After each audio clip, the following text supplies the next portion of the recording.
Hello and welcome. I'm here at Cholsey, a small village in South Oxfordshire, and today we will be going on the Cholsey and Wallingford Railway.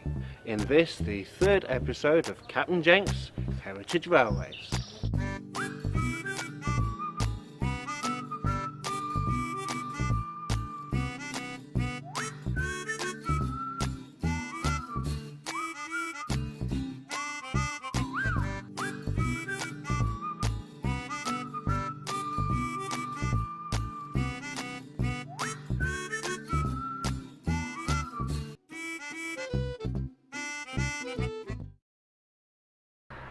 So we're just making our way through the village of Cholsey, a very picturesque village.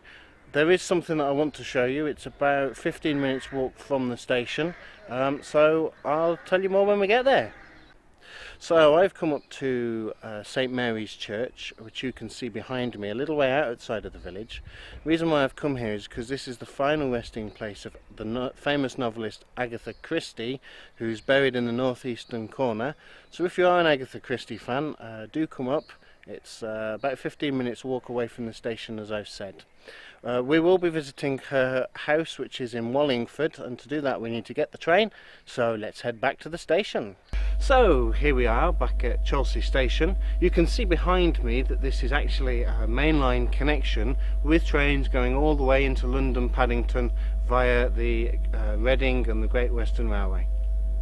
We'll just take a moment or two now to consider the locomotives that they run on the Cholsey and Wallingford Railway. They currently are running 3 Class 08s, at least one of which has come from the Guinness brewery, and so actually as part of its livery it has the Guinness heart painted on the side. They also have a Peckett W7 which is currently undergoing overhaul, but that is said to be returning to service in the summer of 2018. And they have 2 other unclassified diesel locomotives, both of which are undergoing major overhauls, and there's no estimation date on when they will be returning to service yet.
So we've now arrived at Wallingford. This is the only other station on the line and it is the main terminus.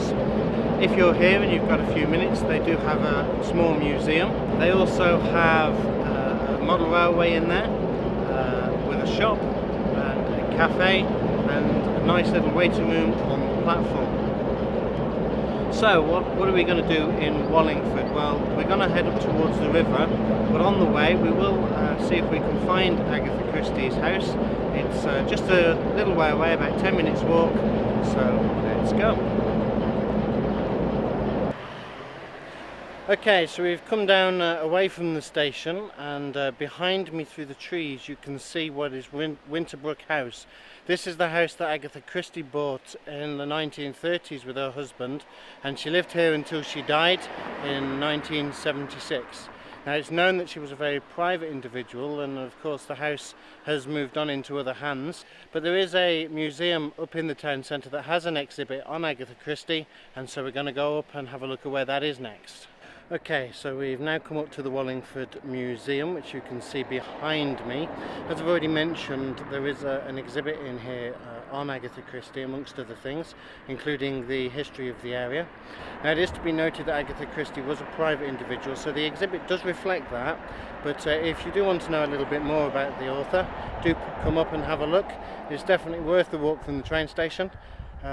Next we're going to go and have a look at the boathouse, which is a bit further down, but in between here and there I am told that there's a castle in the town, so we're going to see if we can find that as well.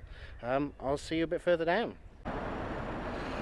So we've made our way down towards the castle. As you can see behind me, the gates are closed, so I'm guessing that it's not open today, but it's definitely worth a walk down. I've seen some of the pictures on the internet. There's a whole castle ruins inside. And next up is the bridge over the River Thames next to the boathouse, which is literally about 100 metres down the road. So here we are on the bridge over the river. You can see the boathouse behind me. It's a nice little place to get some food. Overlooks the River Thames, which you can see further up there. And then on the other bank, just behind me now, there is the Riverside Park, and beyond that there is also a campsite. There's one on either side of the road. If you do wish to come and spend a bit of time here, you can come and camp. There are hotels also in town and bed and breakfasts. Definitely worth coming to stay. Anyway, let's head back to the station.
So just as a bit of a special treat on the way back, the railway staff have said that I can have a cab ride in the Gronk that's behind me. It's called Lion. As you can see from the harp, it was the one that was at the Guinness factory, so we shall have some shots from the cab.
So here we are back at Cholsey at the end of the day.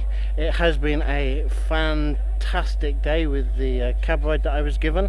I was also given a cream tea on one of the trains, which was really nice. All the jam was homemade, so if ever you do come down, do get down here and stay the day. Make friends with all the staff. They're very lovely. I do want to take this opportunity to thank all the staff here at the Cholsey and Wallingford Railway for their kind hospitality, and I shall leave you now with this montage of footage that I've taken throughout the day.